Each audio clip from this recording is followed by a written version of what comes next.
हरे कृष्णा। राधे राधे। आज हम लोग पांचवा दिन जो हमारे ब्रिज मंडल की परिक्रमा है उसका हम करेंगे।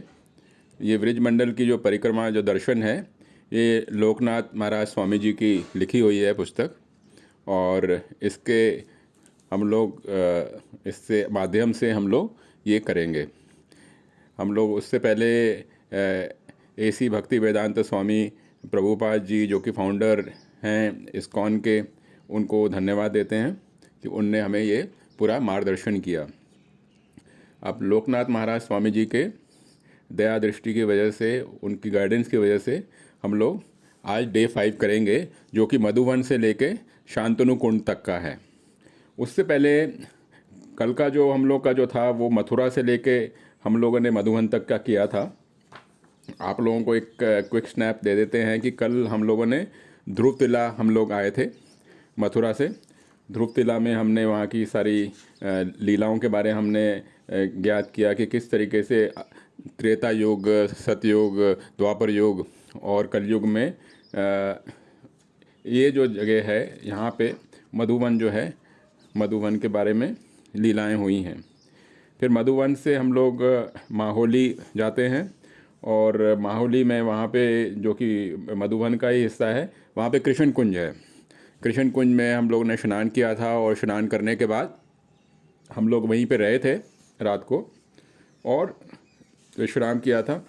उसके बाद आज का जो हमारा सफ़र है जो कि डे 5 है वो है मधुबन से लेके शांतनु कुंड का। तो हम लोग सुबह हम लोग यहाँ से निकलेंगे। आज का कार्यक्रम ये रहेगा कि ध्रुव तिला से हम लोग निकलेंगे। जो लोग स्नान करना चाहें कृष्ण कुंड में कर सकते हैं। वहाँ से हम लोग अपना कैंप से हम लोग निकलेंगे और शत्रुघ्न जी का जो मंदिर है वहाँ पे हम दंडवत प्रणाम करते हुए निकलेंगे। फिर आगे चलते चलते हम लोग तालावन आएगा। तालावन में संकर्षण कुंड है जहाँ रेवती बलराम जी का मंदिर है। वहाँ पे हम लोग जाएंगे, दंडवत प्रणाम करेंगे हैं। उसके बाद कुमुदवन है और पद्मा कुंड है। उधर से निकलते हुए हम लोग पहुँचेंगे शांतनु कुंड, जिसे सतोहा ग्राम भी कहा जाता है। और वहाँ पे शांतनु बिहारी मंदिर जी हैं, वहाँ पे हम लोग दर्शन करेंगे। तो आज का ये हमारा कार्यक्रम रहेगा। तो जो लोकनाथ महाराज स्वामी जी ने जिस तरीके से हम लोगों को गाइडेंस दी है उस हिसाब से हम लोग व्रजमंडल दर्शन आज करते हैं। जो परिक्रमा के जो पुजारी जो हैं वो बाकी के भक्तों से पहले जाग जाते हैं, है ना। और क्या करते हैं, वो जो हमारे साथ नित्या गौर सुंदर जी जो हैं उनकी क्या करते हैं, उनकी पूजा करते हैं। उनकी पूजा करते हैं और बहुत ही समय से वो बड़े ही क्या है पाबंद हैं हमारे जो पुजारी जी हैं, है ना। और फिर सड़कों पे होने के बावजूद भी पुजारी जी वो सारे अपने बाकी के भी नियम का पालन करते हैं। और उनका जो मंगल आरती है वो सुबह जल्दी शुरू हो जाती है और पूरी तरह से भगवान को ड्रेस करना, उनको अच्छी तरह से गार्लैंड पहनाना, है ना। वो सारा जो काम है पुजारी जी का ड्यूटी है। उसके बाद जो परिक्रमा के आगे जो हम लोग चलते हैं, जो परिक्रमा जी की जो परिक्रमा में जो डीटी वर्शिप होती है वो और जो मंदिर में जो डीटी वर्शिप होती है उसमें थोड़ा बहुत फ़र्क होता है। हम लोग क्योंकि ज़्यादातर अपना जो समय है सड़कों पे हम लोग लगाते हैं और अलग अलग जगहों पे हम लोग रहते हैं और हमारे साथ नित्या गौर सुंदर भी रहते हैं, तो हो सकता है कई बार बिजली भी नहीं होती है। और तो उस तरीके से जो हम लोग डीटी रूम में जो फैसिलिटी होती हैं वो सारी चीज़ें नहीं होती हैं, है ना। तो इस तरीके से हम लोग करते हैं और इस सब माहौल के अंदर फिर भी हम लोग एक पुजारी जी अच्छा एक स्टैंडर्ड रखते हुए चैलेंजिंग एटमॉस्फेयर में भी उनकी डीटी वर्शिप करते हैं। और ये भी अगर पुजारी लोग ये सब कर पाते हैं, ये इनके लिए एक वाकई में कमेंडेबल काम है और उनके लिए हम इसके लिए दंडवत प्रणाम करते हैं। और तुलसी कीर्तन करने के बाद जो हमारे जो मैनेजर हैं वो अनाउंसमेंट करते हैं कि आज हम लोग 20 किलोमीटर की यात्रा करेंगे, है ना। 20 किलोमीटर की यात्रा, कल की यात्रा जो थी वो 11 किलोमीटर थी, उससे पहले वाली जो यात्रा थी 14 किलोमीटर की थी, और आज की जो है 20 किलोमीटर की यात्रा होगी, जो कि हमारे परिक्रमा में आप कह सकते हैं मतलब कि सबसे ज़्यादा लंबी वॉक होगी। और ये सब सुन के जो हमारे साथ जो हैं भक्त आए हुए हैं, मैं देख रहा हूँ कि कुछ लोग हरी बोल बोल रहे हैं, हरी बोल। और इस तरीके से हम लोग निकलते हैं वहाँ से, मधुवन से। तो आसपास में हम देख रहे हैं कि वहाँ पे धान उग रहा है, चावल की खेती हो रही है, और सुंदर सुंदर जो चिड़ियाएँ हैं वो उड़ रही हैं, और सूर्य देवता जो हैं वो एकदम ऑरेंज कलर में वो एकदम ऊपर आ रहे हैं, हमें दर्शन दे रहे हैं। और कुकू बर्ड जो है वो आ रही है, वो बोल रही है, और जो दूसरे अलग अलग पक्षी हैं वो हमारे जो कीर्तन जो चल रही है हमारी पार्टी की, वो कीर्तन के साथ उनकी भी मधुर जो उनकी जो वाणी है चिड़ियों की, वो भी एक किस्म से मिक्स हो रही है। और जो जो रास्ता जो है जिस पे हम लोग सफ़र कर रहे हैं वो एक किस्म से बड़ा ही सॉफ्ट हो गया है, मट्टी बहुत सॉफ्ट हो गई है। और क्योंकि काफ़ी लोग चलते रहते हैं, दोनों तरफ में जो है घास है, उस घास को अंग्रेजी में एलिफेंट ग्रास भी कहते हैं। और क्योंकि वो काफ़ी ऊंची ऊंची होती है, और आगे हम जाते हैं तो हम देखते हैं कि वहाँ पे मड की हट्स हैं, यानी कि मट्टी की बनी हुई झोपड़ियाँ हैं।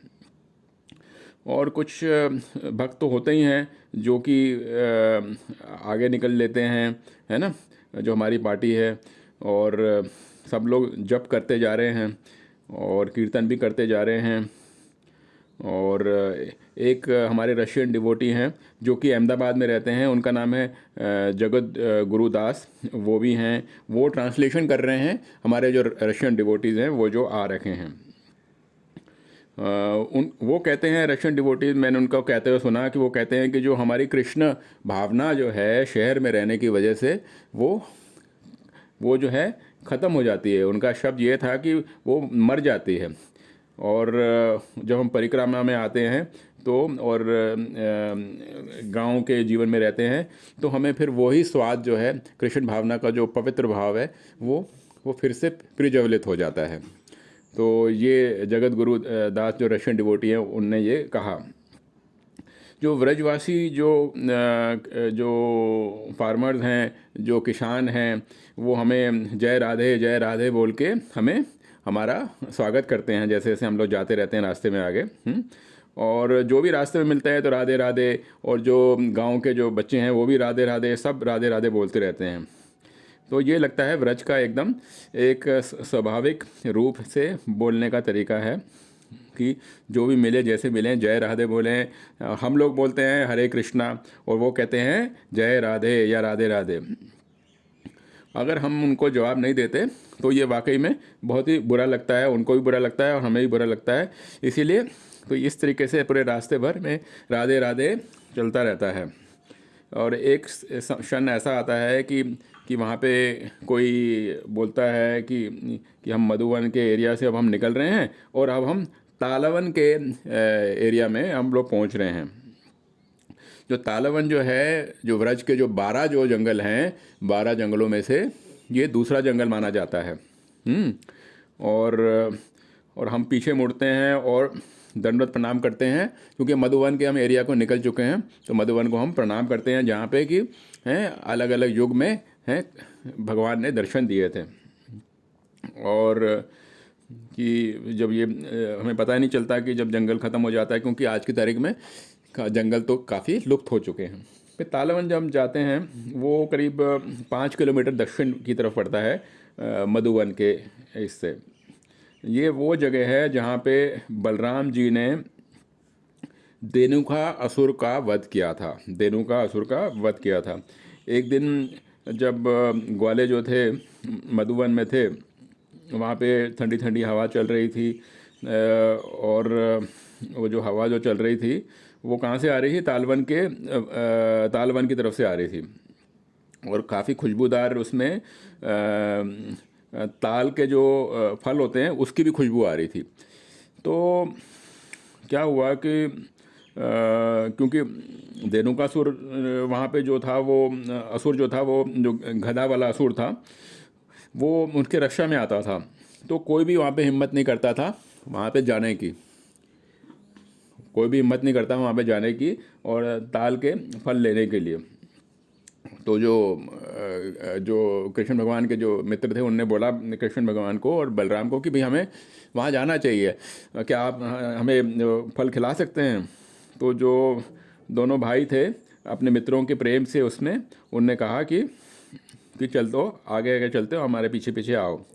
तो हम लोग भी उसी प्रकार से परिक्रमा जो हमारी पार्टी है, हम लोग भी तालवन में हमारा हम लोग जाते हैं जहाँ पे कि कृष्ण भगवान ने ताल के जो फल थे अपने मित्रों को तोड़ के दिए थे। और जब उस समय की बात है जब बलराम जब आए थे तो उनने क्या किया, उनकी जो शक्ति थी बहुत ही वो शक्तिशाली थे। उनने क्या किया, उनने ताल के जो पेड़ों को हिलाया। और हिलाने से क्या हुआ, जो फल थे वो ज़मीन पे गिर गए। और उनके मित्रों ने सबने सखाओं ने वो खाए हैं। जो धेनुकासुर था उसको जब देखा कि उसने कि ये क्या आवाज़ आ रही है, ये क्या हो रहा है हैं, तो उसको क्या हुआ, उसको अच्छा नहीं लगा। तो ताल का जो वृक्ष होता है वो इस तरीके का होता है जैसे कि कोकोनट का होता है, उस तरीके का होता है, लंबा सा होता है। तो उसने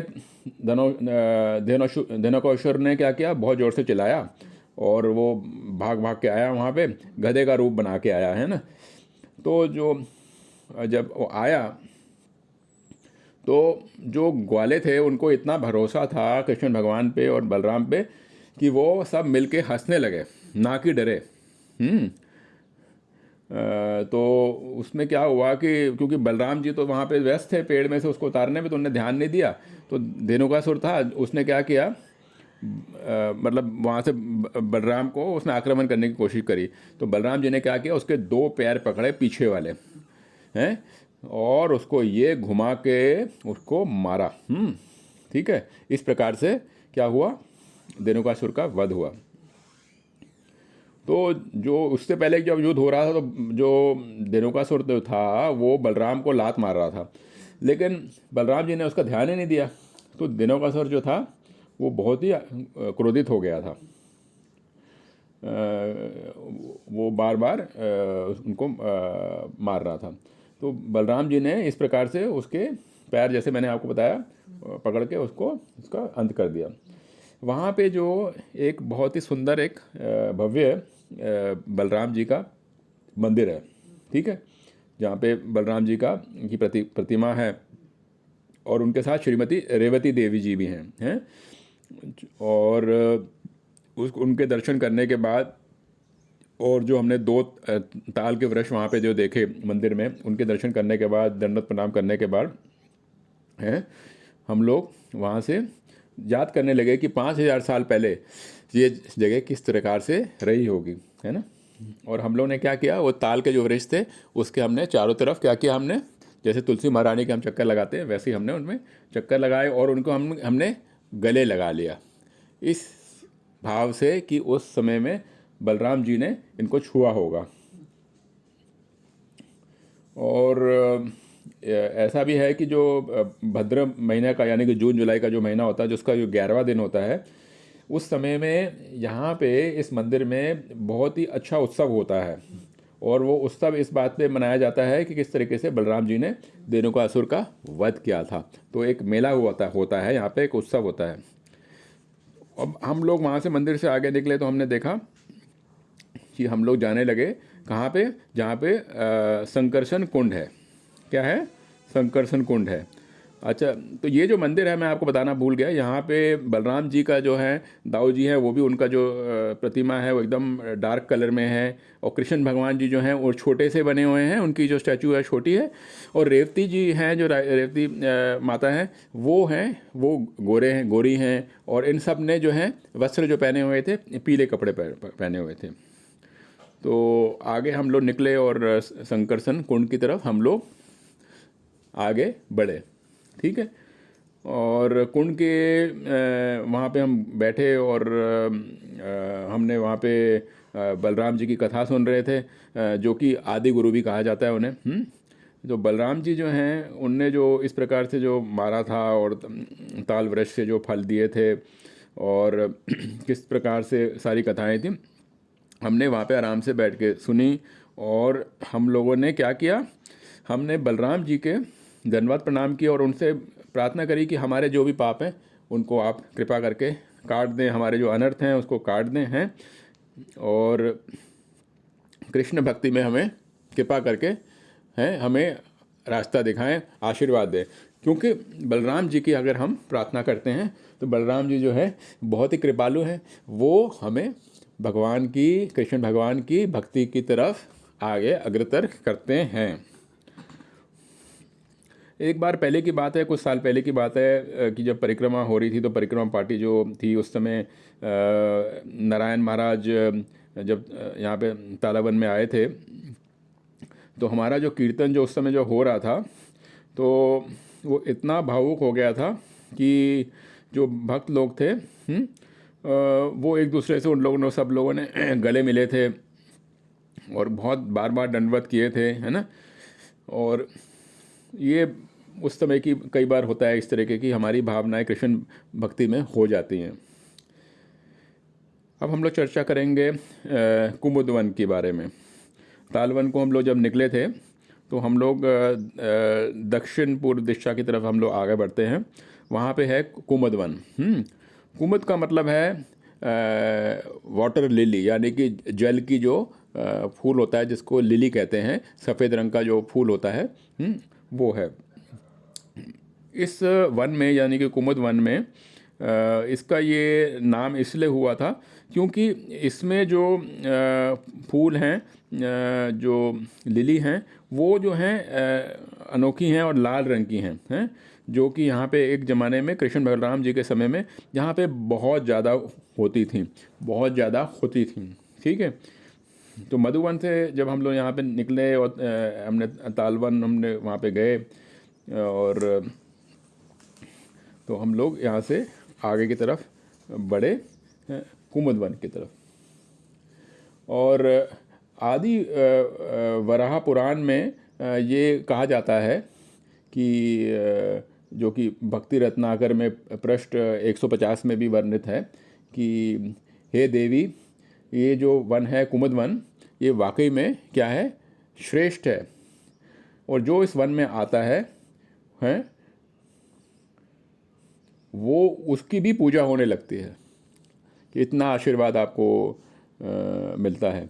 मधुवन हम लोग गए थे जो कल, तो मधुवन में आपने सुना होगा कि वो गाना है, मधुवन में राधिका नाचे रे, है ना। तो वो भी एक श्रेष्ठ वन है, ये भी कुमुदवन भी श्रेष्ठ है। जो पानी है यहाँ का, जो पद्म कुंड जो है वहाँ पे एकदम चमक रहा है क्योंकि सूर्य की रोशनी पड़ रही है, सूर्य देवता भी एकदम जागृत हुए हैं, है ना। और ऐसा कहा जाता है जो कपिल महाराज जो थे उनने इस स्थान पे तप किया था, और कपिल महाराज के इस पे यहाँ पे एक बहुत भव्य, एक अच्छा सा मतलब भव्य मतलब बड़ा तो नहीं है, छोटा मंदिर है, लेकिन काफ़ी पावन मंदिर है, कुंड के साथ ही है। और वराह पुराण में ये भी कहा जाता है कि यहाँ पे अगर हम स्नान करते हैं तो जितना भी वेदों का जो ज्ञान है इस जल के अंदर जो समाहित हो रखा है, वो हमें मिलता है, और मिलने के बाद क्या होता है, हम भी ज्ञानी हो जाते हैं। और उसी समय वहाँ पे एक भक्त है, हमने देखा उनको, वो कुंड के पास खड़े हुए थे और वो कह रहे थे कि जो एक तिहाई जो वैदिक शास्त्र जो है, अब मुझे एक तिहाई वैदिक शास्त्र मेरे को मालूम पड़ गया है। और ये मतलब भक्ति शास्त्री का जो कोर्स है उससे करने से आसान है, यहाँ पे डुबकी मार लो। और तो वो एक किस्म से मतलब कि बड़े प्यार से मजाक कर रहे थे। और हमें याद आता है कि जब हम पहले की जो परिक्रमा जो हम लोग आते थे, कि जब हम आते थे तो हमारा जो प्रसाद का जो ट्रैक्टर है, जो प्रसाद लेके आता है, वो हमारे लिए लेके आता था। प्रसाद में एकदम ट्रॉली लगी होती थी उसके पीछे ट्रैक्टर के, और प्रसाद आता था। और भगवान का एक वचन था कि व्रज में जो भी आता है वो कभी भी भूखा नहीं जाता है। तो इस प्रकार से हमें वो भगवान के याद आए कि, और हम लोग यहाँ पे पहुँचते हैं। और फिर वहाँ से जो हमारा प्रसाद आ चुका है और प्रसाद उतरने लगा है ट्रक से, और उसमें क्या है, बड़ी बड़ी वो हैं, क्या कहते हैं, बाल्टियाँ हैं, जिसमें कि क्या है, बटर मिल्क है, छाछ है, छाछ। और उसके साथ गुड़ भी है। और वहाँ पे जो राधा कुंड दासी जो हैं, हैं, वो जो भक्त हैं, भक्तानी हैं, वो आती हैं और वो व्रजवासी जो औरतें हैं उनको चपातियाँ देना शुरू करती हैं, है ना। और कुछ वहाँ पे और उनके साथ रोटियां भी देती हैं, है ना, और अचार भी देती हैं, और सब लोग बैठ के प्रसाद ग्रहण करते हैं। और सब लोगों का कहना था कि ये जो प्रसाद था सबसे स्वादिष्ट था जो उनने आज तक किया है, यानी कि चपाती, अचार और क्या, छाछ। और आसपास की जो जो गांव का जो इलाका है, छोटे छोटे गांव हैं वहाँ पे, और हमने देखा कि आसपास जो गन्ना है, गन्ना जो है, गन्ने में से रस निकाला जा रहा है, और जो बैल है, बैल उसमें से निकाल रही हैं, और लोग लोटों में उसमें से भर रहे हैं, और सब लोग लोटों से लेके गड़गड़ करके गन्ने का रस पी रहे हैं। तो हम लोग आगे निकलते हैं, और उत्तर की तरफ हम दिशा में हम लोग अब चल पड़ते हैं। वो रास्ता जो है शांतनु कुंड की तरफ जा रहा है। और जो कुछ भक्त जो हैं वो थोड़ा, उनके पैरों में कुछ शायद कांटा लग गया है, या थोड़ी कंकड़ लग गया है, तो कुछ लंगड़ा भी रहे हैं। और कुछ लोगों ने अपने पैरों में कुछ कपड़े भी बांध रखे हैं, रुमाल भी बांध रखे हैं। और जो भक्तों ने जूते पहन रखे हैं वो तो चल रहे हैं, जिन लोगों ने नंगे पैर में, उनको थोड़ी कठिनाई आ रही है। और कुछ ऐसे भक्त भी मैंने देखे जिनने कि सिर्फ एक ही जूते में पहना हुआ है, दूसरे जूते में दूसरा पैर नहीं पहना हुआ है।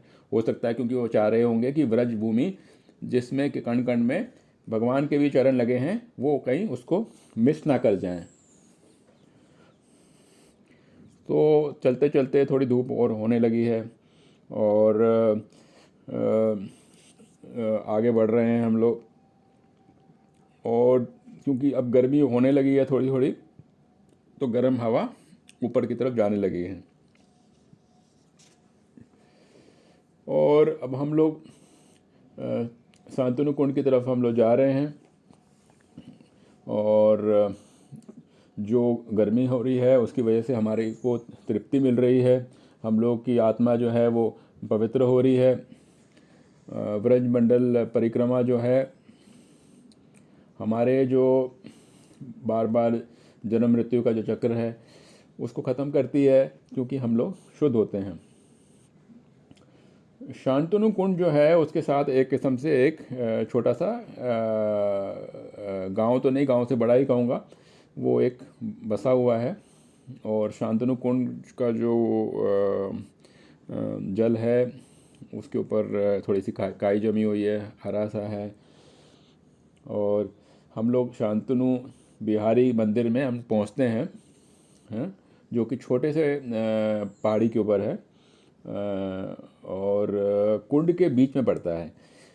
तो जब हम वहाँ पे पहुँचते हैं, 5 व्रजवासी हैं, वो बहुत ही सुंदर सुंदर कीर्तन गा रहे हैं और भगवान को याद कर रहे हैं। और शांतनु बिहारी जो हैं उनका जो विग्रह है वहाँ पे स्थापित है, वो थोड़ा डार्क रंग का है। और श्रीमती राधा रानी भी जो हैं उनके साथ हैं, उनका विग्रह छोटा सा है और वो एकदम सुनहरे रंग के हैं। और उनने जो वस्त्र पहने हुए हैं वो सिल्वर बॉर्डर के हैं और लाल रंग के पहने हुए हैं और पीले रंग के भी हैं। बहुत ही भव्य दर्शन हमारे वहाँ पे होते हैं। और जो गांव के जो लोग हैं वो जो हैं बहुत ही भक्ति में हैं। उनकी भौतिक रूप से इतने ज़्यादा संपन्न ना हो, लेकिन आध्यात्मिक रूप से बहुत ही पहुँचे हुए लग रहे हैं। और ये जो यहाँ के जो शांतनु कुंड के जो विग्रह हैं ये व्रज में बहुत ही ज़्यादा माने हुए हैं। और जो लोगों को संतान नहीं होती हैं वो यहाँ पे आते हैं और उनको आशीर्वाद मिलता है और उनको संतान मिलता है। और फिर जो पुजारी जी हैं वो हमें बताते हैं इसके बारे में, कथा बताते हैं। फिर हम लोग मंदिर से नीचे की तरफ आते हैं सीढ़ियों से उतरते हुए। जो आसपास के जो बालक हैं, जो बच्चे हैं गांव के, वो कुंड का जो पवित्र जल है वो हम के ऊपर डालते हैं और हम लोग बड़े प्रसन्न होते हैं। और पास में एक गांव है जिसका नाम है दतिया, जहाँ पे कृष्ण भगवान ने दंतावक्र नाम के असुर का वध किया था। भक्ति रत्नाकर में इसका वर्णन आता है कि जब कृष्ण भगवान ने जब ब्रजवासियों को जो मिले थे कुरुक्षेत्र में, वो उनको बहुत ही मन किया कि वो वृंदावन आए। तो जब वो वृंदावन जब आए थे तो वो मथुरा भी गए थे। तो वहाँ पे उस समय उन जब आए थे तो दंतवक्र का उनने वध किया था। और इसी बहाने वो अपने जो प्रिय जो उनके सखा थे और गोपियाँ थी, सबको मिलने का उनको बहाना मिला था। दंतवक्र जो था उसका नाम इस प्रकार से दिया गया था क्योंकि जो उसके जो दांत थे वो टेढ़े मेढ़े थे। हैं, दांत जो थे टेढ़े मेढ़े थे। और जो दतिया है वो तो है गांव का नाम। तो इस प्रकार से हम लोग आगे वहाँ कुछ बैठे, आराम किया हमने। और इस प्रकार से हमने कहानी सुनी। तो राधा रमन स्वामी जी जो थे उनने ये सारा इतिहास हम लोगों को बताया कि शांतनु कुंड का और दंतवक्र का और क्या इतिहास था। तो हमें बड़ा पावन लगा वहाँ पे। महाराज शांतनु जो हैं उनने काफ़ी तप किया था ताकि उनको पुत्र हो और उनको काफ़ी वैभव मिले और ताकि वो अपने मृत्यु का समय भी अपने हाथों से कर सकें। तो भीष्म देव जो थे, जो कि 12 महाजनों में से एक हैं, वो उनके पुत्र थे, उनका जन्म हुआ था। तो इस प्रकार से यहाँ पे जो लोगों को पुत्र नहीं होता है या संतान नहीं होती है वो यहाँ पे आते हैं। तो ऐसा कहा जाता है कि काफ़ी सालों के बाद कृष्ण भगवान अपने सखाओं के साथ यहाँ पे खेलने के लिए आए थे। भीष्म देव जी जो थे अपने पिछले जन्म में वो उनका नाम था दयायु और वो मुख्य थे 8 वासुओं के। और उन्हें एक किस्म से श्राप मिला था, वशिष्ठ मुनि जी का मिला था कि ताकि उनको मनुष्य का जन्म लेना पड़े, क्योंकि उनने जो दिव्य जो गाय थी उसको चुराया था। जो जब वसुओं को जब मालूम पड़ा कि उनने ऐसी गलती करी है, उनने महात्मा से माफ़ी मांगी थी। और पर उनने क्योंकि श्राप दे दिया था, उनने कहा कि भाई ये तो श्राप तो रहेगा ही, पर सब लोग बस दयायु यानी कि भीष्म पितामह के अलावा जो हैं उनको पृथ्वी में रहना पड़ेगा। तो जो गंगा देवी जो थी वो उनसे भीष्म पितामह जी उत्पन्न हुए थे, वो उनकी माता थी। और गंगा देवी ने महाराज शांतनु से शादी करना मंजूर किया था, और उनके साथ रहना उनने कहा था, मैं तभी तक रहूँगी जब तक मेरे से कोई प्रश्न ना पूछा जाए। तो इस प्रकार से जो जो 7 वासु थे उनको वशिष्ठ मुनि के श्राप से वो मुक्त हो गए थे, क्योंकि जब वो गंगा मैया उनको जल में प्रभावित करती थी तो महाराज शांतनु उनसे नहीं पूछते थे। पर आखिरकार जब वो उनके आखिरी पुत्र को भी जल में समाने लगी तो उनने पूछा कि ऐसा क्यों कर रही हो। तो फिर उन्होंने कहा, अब तुमने मेरे को पूछ लिया है तो मैं अब जा रही हूँ। तो भीष्म को उनको दे के चले जाती हैं। तो ये कथा है इस स्थान से के साथ जुड़ी हुई है। तो ये हमारे सनातन धर्म का ये इतिहास है,